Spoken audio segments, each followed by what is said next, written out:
오늘로써 빌립보서를 마치게 되는데 빌립보서는 네 문단으로 기록되어 있습니다. 오늘 우리가 읽은 4장은 기쁨과 평강의 권면 및 감사에 관한 사도 바울의 기록입니다. 바울은 여기서 빌립보 교회가 얼마나 바울 자신을 위해서 헌신했는지 설명하고 있죠. 마게도냐에 있을 때 2번이나 빌립보 교회 성도들은 헌금을 해서 바울에게 쓸 것을 공개했습니다.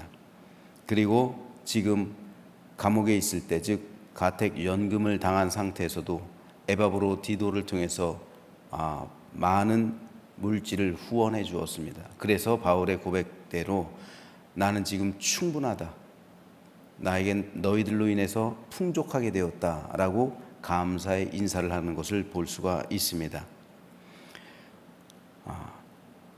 바울은 4장에서 빌립보 교회 성도들에게 감사의 말을 하면서 또한 마지막으로 이 평강의 권면을 하고 있는데, 빌립보서 4장은 세 문단으로 나눌 수가 있습니다. 2절에서 9절은 유오디아와 순득의 화해 및 신앙생활 전반에 관한 기본적인 권면에 대해서 기록하고 있고요. 10절에서 20절은 빌립보 성도들의 재정 지원에 대한 바울의 감사와 축복을, 그리고 마지막으로 21절에서 23절은 마지막 문안 인사 그리고 축도하는 것으로 끝마치고 있습니다. 오늘은 이 가운데서 11절에서 13절 말씀에 대해서 살펴보겠습니다. 내가 궁핍함으로 말하는 것이 아니니라. 어떠한 형편에든지 나는 자족하기를 배웠노니 나는 비천에 처할 줄도 알고 풍부에 처할 줄도 알아. 모든 일 곧 배부름과 배고픔과 풍부와 궁핍에도 처할 줄 아는 일체의 비결을 배웠노라. 내게 능력 주시는 자 안에서 내가 모든 것을 할 수 있느니라. 여기서 우리가 주의 깊게 살펴볼 말씀은 11절에 나와 있는 어떠한 형편에서든지 나는 자족하기를 배웠다라는 바울의 고백입니다. 여기서 자족이라는 말은 헬라어 원어로 아우타르케스인데, 이 말은 자기 스스로 충분히 만족하게 느끼는 것을 의미하는 거예요. 모든 것이 풍부해서가 아니라 스스로 충분하다고 느끼기 때문에 만족한 상태, 이것이 자족입니다. 바로 이 자족하는 마음에서 기쁨이 오는 것이고 행복을 누리게 되는 겁니다. 물질이 많아도 만족하지 않은 사람이 있어요. 하지만 물질이 적어도 만족한 사람이 있어요. 우리의 행복과 기쁨은 이 만족의 상태, 즉 자족의 상태에서 온다는 말입니다.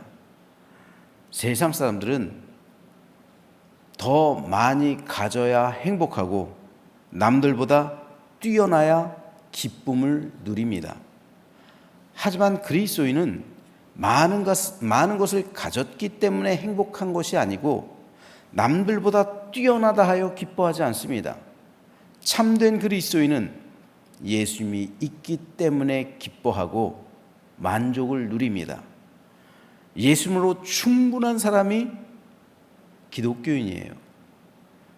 그렇기 때문에 예수님으로 인해 만족할 수가 있는 겁니다. 예수님으로 인해 자족할 수 있는 이 심령의 상태에서 비로소 기쁨과 행복과 감사와 평강이 오는 겁니다. 만일 우리가 예수님으로 만족하지 않는다면 우리 역시 세상 사람과 다를 바가 없게 되는 겁니다. 즉 세상 것에서 행복, 기쁨, 안식, 평강, 만족을 누리는 존재가 될 수밖에 없는 거예요. 제가 예전에 한번 간증한 적이 있습니다. 지금부터 약 15년 전에 제가 우리 교회 오기 전 오산 서지방에 있었어요.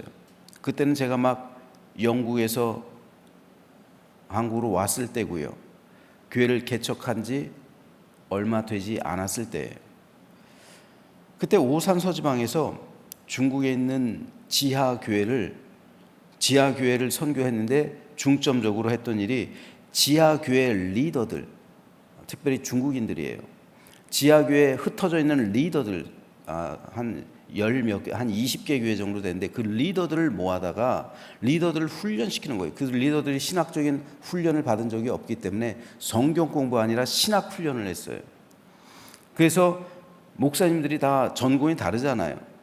그 목사님들이 둘씩 짝을 지어가지고 가서 자기 전공 살려서 커리큘럼 짜가지고 다 한 달에 한 번씩 그 리더들을 모아다가 일주일 동안 교육을 하는 거예요. 그 기간이 3년 동안 이어졌어요. 그리고 졸업식도 했어요. 그래서 제 차례가 되어서 그곳에 갔는데 그곳은 중국 중앙부에 있는 란주란 성이 있어요. 란주란 도시가 있어요. 감수성인가 그럴 거예요. 그 란주란 도시에서 한참 들어간 시골 마을이었어요. 그때가 마침 춘절이었어요. 우리나라로 치면 설에 해당하는 거죠. 춘절이면. 무척 추웠습니다. 물도 나오지 않아서 눈을 녹였어요. 눈 녹여서 물 끓여 먹고. 진짜 그러더라고요. 어떻게 수도가 안 나오는지 몰라요. 눈 녹여서 세수하고, 목욕은 당연히 못하죠. 어떻게 하겠어요. 물도 그 눈 끓여가지고 먹는데요. 자기가 먹었던 음식도 이 젓가락도 그냥 눈으로 대충 쓱쓱 비벼가지고 섞어놔요. 그리고 다음에 그거 먹으니까 저 내 젓가락도 아니고 같이 이거 지금 같았으면 상상을 못했을 거예요. 코로나 기간에는 그냥 먹는 거예요.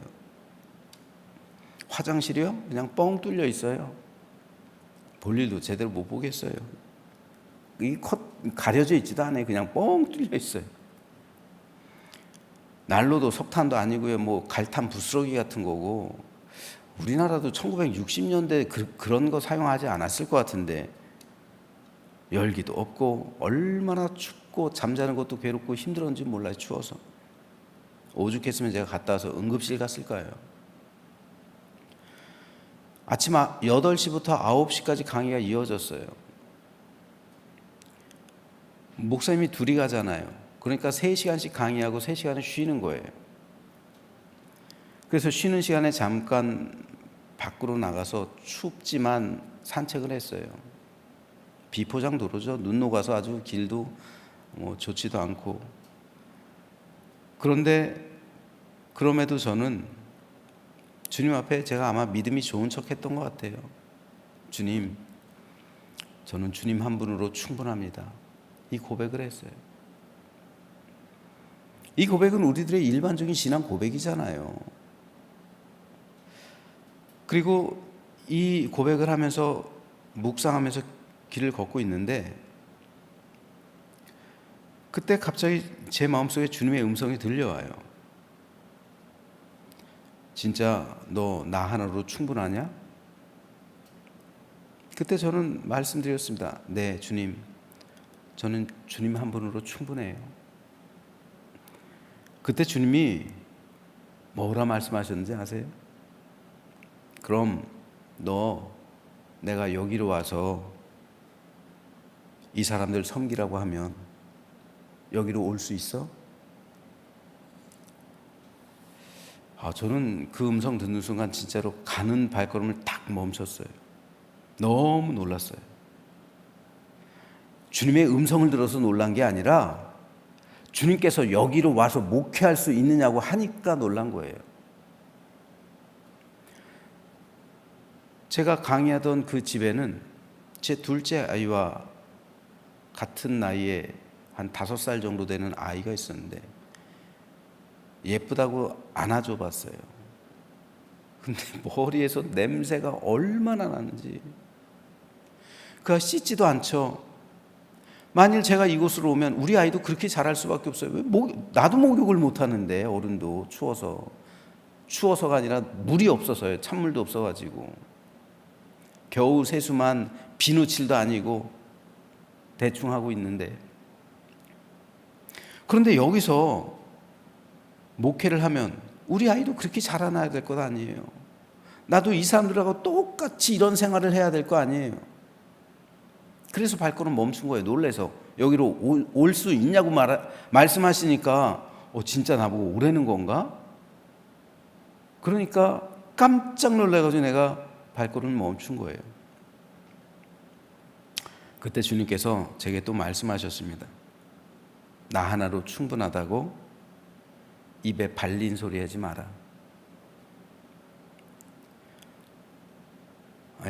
저는 그 주님의 음성을 들은 이후로 지금까지도 주님 한 분으로 충분합니다 란 말, 이런 고백 못하겠어요. 사도 바울처럼 실제로 그런 삶을 살아가야 이런 고백을 할 수 있는 거예요. 바울처럼 그런 삶을 살아가지 않으면 이런 고백은 단순히 입에 발린 고백일 수밖에 없는 겁니다. 사실 우리가 예수님 한 분으로 충분합니다 라는 고백을 우리 모두 많이들 하고 있어요. 하지만 그 고백은 입에 발린 고백일 경우가 많아요. 생각해보면 목사도 집 한 채쯤은 있어야 될 것 같아요. 따지고 보면 목사도 좀 좋은 차 타고 다니면서 남들에게 교회 자랑하고 교인들 자랑하면서 남부럽지 않게 살면 서로 좋은 것 아닐까요?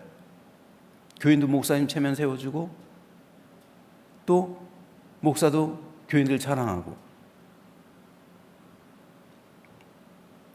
그때 저는 개척교회를 막 시작했는데 이왕 목사가 됐으면 교회 사이즈도 좀 커지고 성도도 많아져서 부족함 없이 남들에게 부러움의 대상이 되는 그런 목회를 하면 좋은 것 아닐까요? 결국은 예수님 한 분으로 충분하다는 제 고백은 이런 모든 것들을 전제로 한 거예요. 그래서 그 고백을 할 수 있을 때까지 이런 것들을 하나님께 구하는 거죠. 예수님 한 분으로 충분하다는 고백을 할 수 있도록 나의 모든 부족한 부분 채워달라는 겁니다. 이것은 얼핏 보면 좋은 믿음 같지만 따지고 보면 사람의 욕망을 채우기 위한 기도입니다. 내 욕망을 채우기 위해서 예수님께 기도하고 있는 거예요. 내 모든 것, 내 모든 부족함 채워주십시오. 저는 예수님 한 분으로 충분합니다. 모순이란 말이에요. 그래서 주님께서는 저에게 입에 발린 소리 하지 말라고 책망하신 겁니다. 그런데 이것이 비단 저만의 문제일까요? 우리 모두 동일한 문제에 직면하고 있습니다. 우리 모두 예수님 한 분으로 충분합니다 라고 고백을 하고는 있지만 실생활 속에서 보면 예수님 아닌 다른 것들로 인해 스트레스 받고 그것들로 인해 남들과 비교하고 그것으로 우열 따지고 남들보다 못하면 속상해하고 남들 이기기 위해 경쟁하며 끊임없이 세상 것으로 나를 채우고 있는 삶을 살아가고 있습니다. 그러면서 그것들을 간구하고 있어요. 그 모든 것들 채워달라고 기도하고 있습니다. 그러면서 나는 예수님 한 분으로 충분합니다 라고 고백하고 있어요. 그렇기 때문에 우리 삶엔 참된 행복과 안식, 평강과 기쁨을 그리고 참된 감사를 누리지 못하고 있는 겁니다. 행복에 관한 사전적인 의미는 생활에서 기쁨과 만족함을 느껴 흐뭇한 상태를 말합니다. 따라서 불행이란 생활에서 기쁨과 만족감을 느끼지 못해서 흐뭇하지 않은 상태를 의미하는 거예요. 그렇다면 과연 우리 그리스도인들은 무엇에서 행복을 느끼며 무엇에서 불행을 느낄까요? 예수님이 있으면 행복하고 예수님이 떠나가면 불행하다는 것이 성경적인 대답입니다. 하지만 우리 실제 대답은 세상에 속한 대답일 경우가 상당히 많습니다. 이 상태의 삶을 살아가는 성도를 일컬어 세속적인 그리스도인이라 부릅니다. 목사도 세속적인 목사가 될 수도 있고 성도 역시 세속적인 성도가 될 수 있다는 말입니다. 예수님 한 분으로 만족하지 않는 사람, 예수님 한 분으로 자족함이 없는 사람, 예수님 한 분으로 충분하지 않은 사람은 그 누구든 세속에 속한 것으로 만족을 찾고 있는 것이기 때문에 그렇습니다. 그렇다면 과연 저와 여러분은 자족하고 있습니까? 우리들은 과연 어디에서 생활의 기쁨이나 만족을 느끼고 있습니까? 오늘 본문에서 바울이 말하고 있는 것이 바로 이겁니다. 바울은 여기서 내가 궁핍함으로 말하는 것이 아니니라 어떠한 형편에든지 나는 자족하기를 배웠노니 나는 비천에 처할 줄도 알고 풍부에 처할 줄도 알아 모든 일 곧 배부름과 배고픔과 풍부와 궁핍에도 처할 줄 아는 일체 비결을 배웠노라 고백합니다. 여기 핵심은 어떠한 형편에서든지 나는 자족하기를 배웠다는 말입니다. 바울은 이것을 일체 비결을 배웠다고 표현하는데 여기서 비결이란 말은 성스러운 비밀을 의미하는 겁니다. 즉 그리스도인들만이 알 수 있는 어려움 가운데서도 행복에 이를 수 있는 비밀을 의미하는 겁니다. 세상 사람들은 삶의 질이 좋아질 때 행복을 느껴요. 모든 일이 잘 풀릴 때, 내 삶의 질이 좋아질 때, 결국 삶의 질이 좋아지기 위해서 필요한 게 뭐예요? 돈이잖아요. 돈이 많아져야 삶의 질이 좋아지잖아요. 문화생활도 할 수 있고 백화점에서 좋은 옷도 사 입을 수 있고 삶의 질이 높아지잖아요. 자녀들도 좋은 교육의 수준으로 교육시킬 수 있고 집도 좋은 집으로 이사갈 수 있고 차도 바꿀 수 있고 이래 삶의 질이 높아지는 거잖아요. 문화생활하고 여가생활하고 결국 그 중심에 돈이 있는 거잖아요. 결국 돈이 많아지는 곳에서 행복과 만족과 감사를 느끼는 것이 세상적인 사람이 모든 사람이에요. 우리들도 말할 것도 없어요. 하지만 바울의 경우는 그렇게 삶의 질이 높았다가 삶의 질이 예수님 때문에 낮아진 경우잖아요. 그런데도 바울은 자족하대요. 행복하대요. 그 비밀을 발견했대요. 이것을 아는 것이 그리스도인의 비밀이라는 겁니다. 그렇다면 여러분 그 비밀을 아시고 신앙생활합니까? 바울이 말하고 있는 이 비밀이 뭘까요? 그 비밀이 바로 자족이라는 겁니다. 자족. 그렇다면 어떻게 바울은 모든 것을 잃고도 배설물로 여기고도 모든 것을 포기하고도 삶의 질이 형편없이 낮아지면서도 매맞고 떠돌고 배고프고 궁핍에 처하고 헐벗고 그러면서도 어떻게 바울은 자족하는 비밀을 발견할 수 있었을까요? 바로 천국과 영생에 대한 확신 때문입니다. 세상의 그 무엇 가지고도 천국을 살 수 없어요. 여러분, 그리스도인은 죽어봐야 아는 거예요. 우리가 죽었을 때 그 천국과 영생을 유업으로 받는 것을 우리가 확신한다면 여러분 그때의 기쁨, 그때 환희, 그때 감격, 그때 감사는 이 세상에 있는 모든 것으로도 비교할 수가 없는 거예요. 바울은 이것을 보는 거예요. 이 확신이 있는 거예요. 예수 그리스도의 십자가를 통해서 구원받는 순간 천국이 우리에게 임했고 영생을 선물로 받은 겁니다. 그러니 땅에 있는 것에 연연하지 않는 거예요. 그 순간 자족의 영성을 가지게 되는 거예요. 내가 배고파도 만족할 수 있는 것, 내가 헐벗어도 만족할 수 있는 것, 내가 남들보다 못 산다 하여 부끄러움 없는 것, 그들과 비교하지 않는 것, 그래서 자족함이 있는 거예요. 예전에는 내가 남들보다 못하면 부끄러워요. 수치스러워요. 그와 비교하면은 그 앞에서 주눅이 들어요. 자존심 상해요. 그것 자체에서 만족함을 느낄 수가 없잖아요. 어떻게 행복해요? 그런데 예수 믿고 난 후, 우리가에게 영생을 선물로 얻고 난 후 그 사람이 불쌍해 보여요. 저 사람 천국 못 갈 텐데, 불쌍하다. 세상 것으로만 자랑하겠지 저러니까. 그 사람이 도리어 불쌍해 보이는 거예요. 그래서 자족할 수 있게 되는 겁니다. 그 결과 바울은 이렇게 고백해요. 내게 능력 주시는 자 안에서 내가 모든 것을 할 수 있느니라. 우리는 이 구절을 잘못 이해하고 있어요. 그래서 기도하면 능력받고 내가 모든 것을 할 수 있다고 말합니다. 하지만 이 구절은 기도에 관한 구절이 아니에요. 이 구절은 자족에 관한 구절이에요.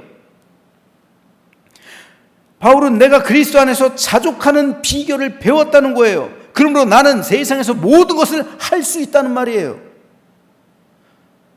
내게 자족하는 그 능력을 주시는 자 안에서 내가 모든 것을 할 수 있다는 겁니다. 내가 기도해서 모든 것을 할 수 있다는 의미가 아니라 내가 자족하는 비결을 배웠기 때문에 모든 것을 할 수 있다는 거예요. 그러므로 이 구절은 자족하는 사람에게 주시는 그리스도의 능력에 관한 말씀이에요. 반대로 자족하지 않으면 세상 모든 것을 가지고 있다 할지라도 타락할 수 있다는 말입니다. 거기서는 그리스도의 경건의 능력이 나올 수가 없는 거예요. 그러므로 오늘 우리는 바울과 같이 내 삶에 대한 자족하는 비결을 배워야만 합니다. 이것이 그리스도 교회의 전통이고 그 비밀을 배워야 참된 능력의 삶을 살아갈 수 있게 되는 겁니다. 이 비밀을 깨우치지 못하고 있다면 우리는 여전히 세상에 속한 삶을 살아갈 수밖에 없고 세속적인 삶을 추구하며 살아갈 수밖에 없는 세속에 속한 그리스도인이 될 수밖에 없는 겁니다. 그러므로 저는 저 여러분 모두가 바울처럼 이 비밀을 깨달아 알게 되기를 소망합니다. 그리고 이 자족이라는 비밀이 그리스도의 십자를 통한 구속의 은총이라는 사실을 알게 되어서 우리에게 영생을 주시는 주님 안에서 참된 만족을 누리며 이 세상에서 참된 행복과 기쁨과 감사와 평강과 안식을 누리고 주님께서 매일 베풀어 주시는 샬롬의 은총 가운데 승리하는, 그래서 자족으로서 내게 능력 주시는 자 안에서 내가 모든 것을 할 수 있다는 바울의 고백이 나의 믿음의 고백이 되어서 매일 믿음의 삶 가운데 승리하는 믿음의 삶을 살아가는 우리 모두가 되시기를 주님의 이름으로 축원합니다.